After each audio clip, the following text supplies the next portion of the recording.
today, you probably wouldn't be half so eager to do a lot of the stuff you do if you knew you had to tell your pastor about it. Anyway, they did some other great stuff. I mean, the places of worship they built were freaking amazing. But along with some of the good stuff came a lot of bad stuff as well. There was corruption in the church. There were beliefs about God that were totally out of line. The world was suffering because of some of the mistakes the Catholic Church was making. So people slowly started getting motivated to make some changes. One of the major players adding to the second major shift in Christianity was a German monk named Martin Luther.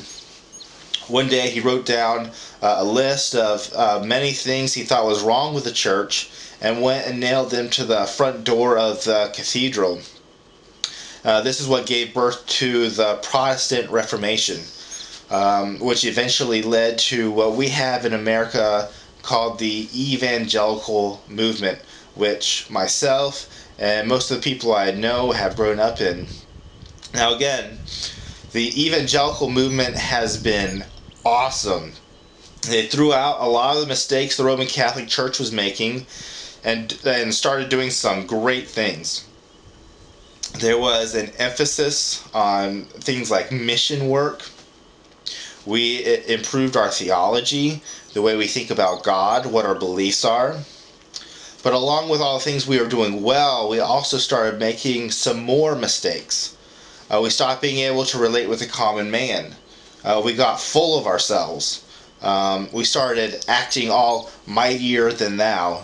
We got wealthy and started living like that was more important than doing what God really wants us to do. And the world has suffered because of it. And now we are on the brink of a new major shift in Christianity. And you may have heard of some of the terms that go along with it, things like emerging church or emergent theology. Maybe you've read some of the books by some of the people who have been dubbed the leaders of the emergent church. People like Donald Miller, Rob Bell, other people along this line. And you know what? I love it. I love what they're doing. I want to join it wholeheartedly. They're doing some great stuff. They're making God's word relevant to everyday people all over again. They're reaching people who are so far away from God and bringing them home in caring and creative ways. They're thinking about the world and God in whole new ways, and it gets me excited. But they're also starting to make some of their own mistakes. Now let's face it, a lot of us have been burned by the church. They've done something that's rubbed us the wrong way or just straight up hurt us.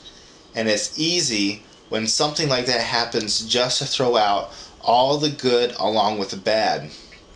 They're seeing everything about the church as if it's negative. And while they're moving on from a lot of the junk the church has created, they're also moving on from the absolutely wonderful things it has done. They're picking up whole new theologies and beliefs that just aren't right, no matter how you slice it. They're questioning things about the Christian faith which have been firmly anchored for centuries, and they've been anchored that way for very good reasons. Some are even going as far as to say that Jesus might not really be the only way to God. Now, my point here isn't to go point by point through the emergent church and decide which things are good and which things aren't. But I went through this extremely brief history of the church to make this point. Every time the church has gone through one of these major shifts is because it is trying to make itself better. Every time the church has gone through one of these major shifts is because it's trying to make itself better. And that's awesome. That's righteous. That's what we're supposed to be doing. But here's what I truly believe. Every time the church goes through one of these shifts, the one thing it is really trying to achieve is to become like the church that began on the shores of Galilee. That's what we want. That's what we need in our bones. We want a church that's about being together, where everyone gets a chance to contribute, where everyone's important, where if even one person is going through a rough patch, then he's got people there to help him make it through and succeed. Where church starts when the first two people get together and it ends when the last two people separate. We want a church that doesn't just take place inside a building, in between four walls and under a ceiling, but one that can start anywhere, in a living room, during a walk, at work, or at school. We want church to be about just being together and making each other better people. We want a church without walls.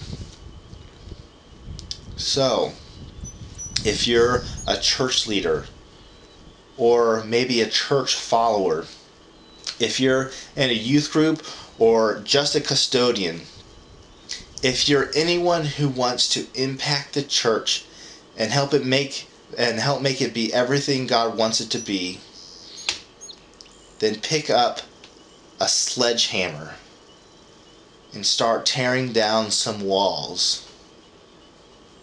Not literally, but you know what I mean. Just go and do it.